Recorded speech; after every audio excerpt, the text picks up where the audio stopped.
Assalamualaikum warahmatullahi wabarakatuh. Saya Dian Helawati, CGP Angkatan 9 Kabupaten Tasikmalaya. Kali ini saya akan melakukan wawancara tentang pengambilan keputusan yang bertanggung jawab. Nah, kali ini saya tidak sendiri, saya ditemani oleh Ibu Ririn Oktariani. Beliau Kepala Sekolah SDN Sirnasari. Selamat siang Ibu. Selamat siang Ibu. Maaf mengganggu waktunya sebentar Ibu ya. Ya. Ada beberapa hal yang ingin saya tanyakan tentang pengambilan keputusan yang bertanggung jawab. Yang pertama Ibu, selama ini bagaimana Ibu dapat mengidentifikasi kasus-kasus yang merupakan dilema etika atau bujukan moral? Ya. Di sini jelas ya Bu, dari namanya saja sudah jelas ada bujukan moral dan dilema etika. Kalau bujukan moral itu yang benar lawan salah, kalau dilema etika itu benar lawan benar. Jadi pasti sudah kelihatan dari namanya juga, kalau bujukan moral itu benar lawan salah, tentunya saya harus benar-benar. Kalau dilema etika itu benar lawan benar. Ada beberapa hal, ada beberapa prinsip-prinsip yang harus saya lakukan untuk membuat keputusan dalam dilema etika. Jadi dilema etika itu benar lawan benar dan bujukan moral itu benar lawan salah ya Bu ya? Iya. Nah, selanjutnya bagaimana Ibu menjalankan pengambilan keputusan di sekolah Ibu, terutama untuk kasus-kasus di mana ada dua kepentingan yang sama-sama benar atau sama-sama mengandung nilai kebajikan? Tentunya dalam hal ini, dalam kasus dilema etika, saya tidak serta-merta langsung memutuskan keputusan karena ada beberapa prinsip pengambilan keputusan yang harus dijalankan. Tentunya dan hasil yang diperoleh nanti harus berpihak pada kepentingan murid. Nah, saya identifikasi dulu kasusnya, kemudian nanti saya juga mengajak diskusi rekan sejawat di sekolah untuk mengambil keputusan tersebut. Oh iya, jadi yang hal yang paling utama itu ya Bu, keputusannya harus berpihak pada murid. Ya, tentu saja harus berpihak pada murid. Nah, kalau langkah-langkah atau prosedur seperti apa yang bisa Ibu lakukan selama ini, yang biasanya Ibu lakukan? Ya, biasanya terlebih dahulu saya identifikasi kasusnya, kemudian saya lihat siapa saja yang terlibat dalam kasus tersebut, dan kemudian saya juga menerapkan tadi ya prinsip-prinsip pengambilan keputusan di sana yang pernah saya pelajari, karena nantinya saya takut keputusan saya ambil itu merugikan sebelah pihak. Saya ingin keputusan yang saya ambil itu yaitu keputusan yang berpihak pada kepentingan murid dan murid. Jadi Ibu melakukan langkah-langkah prosedur yang tepat sekali menurut saya Bu ya. Nah, hal yang selanjutnya, hal-hal apa saja yang selama ini Ibu anggap efektif dalam pengambilan keputusan pada kasus dilema etika? Nah, balik lagi tadi ya Bu, saya biasanya mengidentifikasi kasus, kemudian saya juga melakukan diskusi dengan rekan sejawat, ataupun saya juga memiliki pimpinan atau atasan, memiliki pengawas, memiliki K3S, PGRI untuk saya ajak berdiskusi apabila kasus tersebut tidak bisa saya pecahkan. Ada uji idola ya Bu ya.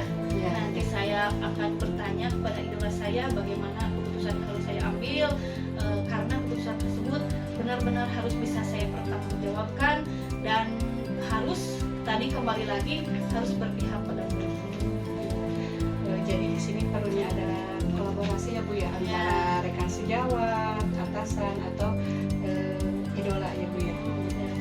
Nah, selanjutnya Bu, hal apa saja yang selama ini merupakan tantangan dalam pengambilan keputusan pada kasus-kasus dilema etika? Nah, Nah, tentu saja tantangan banyak ya Bu, karena dilema etika itu benar lawan benar. Di satu sisi saya harus mengambil keputusan yang dua-duanya benar. Namun balik lagi Bu, ada paradigma dalam pengambilan keputusan dilema etika, kemudian juga ada prinsip-prinsip pengambilan keputusan dalam dilema etika. Saya juga harus benar-benar mengambil keputusan itu yang kembali lagi tadi yang harus berpihak pada murid. Jadi tentunya ketika kita ingin memutuskan keputusan yang harus benar-benar bertanggung jawab, dan ujung-ujungnya saya akan kembali lagi keputusan itu harus berpihak kepada murid. Begitu banyak Ibu ya tantangan dalam pengambilan keputusan dilema etika itu. Pertanyaan selanjutnya masih banyak, boleh Bu? Ya, boleh silakan lanjut saja.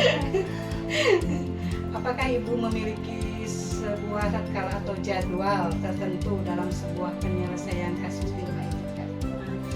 Tergantung dari masalah yang saya hadapi. Biasanya kalau masalah yang urgent yang harus saya selesaikan pada waktu itu, saya selesaikan pada waktu itu. Tapi kalau permasalahannya bisa saya tunda, bisa kembali saya berdiskusi dengan rekan sejawat atau berdiskusi dengan idola tadi, mungkin keputusannya akan saya diskusikan, kemudian tidak langsung mengambil keputusan, tapi ada waktu tertentu dalam keputusan. Jadi setiap pengambilan keputusan itu disesuaikan dengan masalah yang dihadapi. Ya. Nah, pertanyaan selanjutnya ya Bu, adakah seseorang atau faktor-faktor apa yang selama ini mempermudah atau membantu Ibu dalam pengambilan keputusan dalam kasus-kasus dilema etika ini? Ya, tentu saja Bu, karena di sekolah juga ada guru yang dianggap senior daripada saya bisa berdiskusi dengan beliau. Kemudian saya juga punya atasan tadi, guru pengawas, kemudian ada K3S juga, kemudian ada PGRI juga, kemudian ada idola saya atau panutan saya bisa berdiskusi dengan beliau-beliau untuk mengambil keputusan. Ya, jadi ada banyak orang Ibu ya yang dapat membantu dalam pengambilan keputusan tersebut, diantaranya guru, atasan, pengawas, dan idola Ibu tersedia. Iya. Pertanyaan terakhir ya Bu ya. Baik Bu. Dari semua hal yang telah disampaikan, pembelajaran apa yang dapat Ibu petik dari pengalaman Ibu mengambil keputusan dalam dilema etika ini? Ya, pengalaman yang saya ambil dari pengambilan keputusan dilema etika tentunya satu, saya tidak boleh mengandalkan perasaan Bu, karena dalam kasus tersebut saya mempunyai prosedur atau prinsip-prinsip yang harus saya ambil dalam pengambilan keputusan tersebut. Kemudian dan tentunya balik lagi, dan keputusan saya buat itu tidak boleh merugikan satu pihak, dan tentunya harus tetap balik lagi, tetap untuk berpihak kepada muridnya ya. Pertama mungkin tidak boleh mengandalkan perasaan Bu ya, dan tidak boleh merugikan salah satu pihak. Bu, terima kasih untuk waktunya wawancara ini. Ini sangat berguna sekali untuk saya untuk bekal dalam mengambil sebuah keputusan. Terima kasih Ibu. Ya, sama-sama. Wassalamualaikum warahmatullahi wabarakatuh. Waalaikumsalam. Ketemu lagi dengan saya Dian Helawati, CGP Angkatan 9 Kabupaten Tasikmalaya. Kali ini saya tidak sendiri, saya ditemani oleh seorang kepala sekolah yaitu Ibu Leri Herlina. Selamat pagi Ibu. Pagi. Maaf mengganggu waktunya sebentar Ibu. Saya ingin melakukan wawancara, apa boleh Ibu? Ya, boleh. Pertama mungkin yang saya ingin tanyakan adalah selama ini bagaimana Ibu dapat mengidentifikasi kasus-kasus yang melibatkan dilema etika dalam kegiatan moral?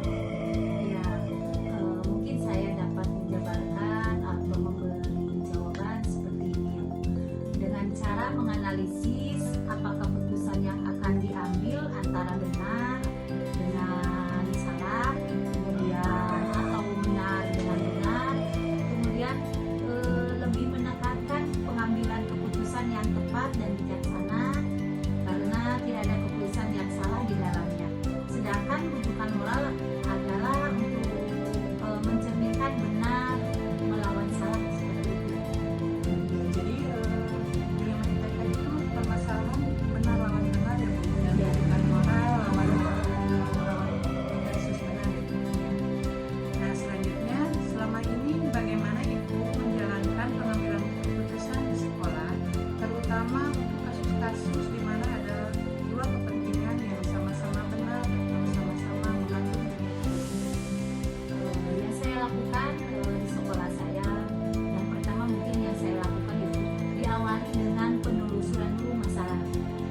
kemudian mengidentifikasi masalah hingga terbentuknya kesimpulan. Dari kesimpulan ini sebagai dasar dalam pengambilan keputusan. Di sini saya mengutamakan yang menjadi prioritas dulu dengan keputusan yang berpihak pada murid, tapi tergantung ini tetap memegang pada kebijaksanaan. Seperti itu ya Bu ya. Nah, untuk pertanyaan selanjutnya, apakah ada langkah-langkah atau prosedur yang biasa Ibu lakukan selama ini? Ya, langkah yang saya lakukan mengidentifikasi masalah seperti yang tadi, kemudian mengklarifikasi tujuan khusus yang diinginkan, memeriksa berbagai kemungkinan untuk mencapai tujuan dan melakukan keputusan. Setelah itu saya melakukan diskusi dengan pihak yang terlibat untuk mengambil keputusan yang terbaik. Jadi Ibu melakukan beberapa banyak langkah ya Bu untuk mengambil Ya, suatu benar. keputusan. Ya. Selanjutnya yang ingin saya tanyakan, hal-hal apa saja yang selama ini Ibu anggap efektif dalam pengambilan keputusan kasus dilema etika?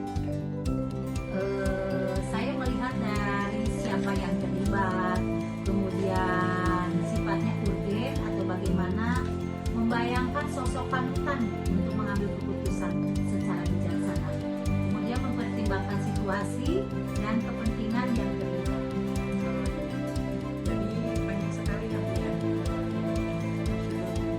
Nah, untuk selanjutnya, hal-hal apa saja yang selama ini merupakan tantangan dalam mengambil sebuah keputusan pada kasus-kasus dilema etika?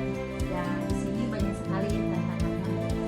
Di saat keputusan yang diambil bertentangan dengan keputusan dari pihak lembaga, kemudian keputusan yang diambil terkadang melanggar prinsip keadilan bagi anggota yang lain, karena seolah-olah seperti ada perlakuan yang istimewa dari pihak pengambil keputusan seperti itu. Memang berat.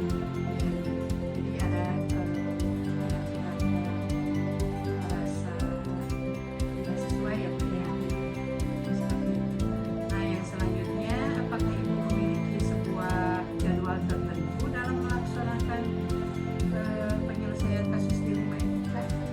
Mungkin saya melihat itu kasusnya mungkin ringan atau langsung bisa ke permasalahan.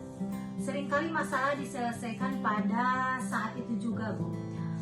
Tapi masalah tersebut yang memang harus diselesaikan pada jadwal tertentu dan sesuai dengan keberpihakan kepada siswa. Jadi ketika ada masalah, Ibu langsung ingin menyelesaikannya ya Bu ya. Ya. Ya. Selanjutnya, adakah seseorang atau faktor apa yang selama ini mempermudah Ibu membantu dalam mengambil keputusan dalam kasus-kasus dilema etika? Banyak sekali, Bu.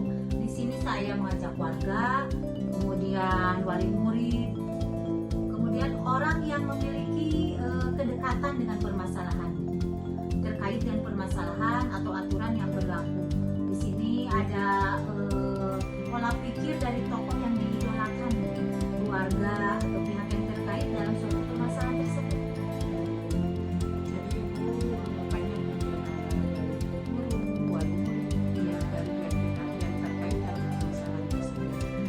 Nah, pertanyaan terakhir ya Bu ya. Ya, silakan. Dari semua hal yang telah disampaikan, pembelajaran apa yang dapat Anda petik dari pengalaman dalam mengambil keputusan dilema tersebut? Banyak, Bu, karena keputusan ini harus dipertimbangkan, kemudian ada solusi. Setiap pengambilan keputusan harus dilakukan sesuai dengan nilai kebajikannya dan berpihak pada umum. Kemudian setiap pengambil keputusan pasti akan memiliki risiko. Nah, di sini dibuatlah suatu keputusan yang paling minimalisir atau risikonya yang akan terjadi. Mungkin seperti itu.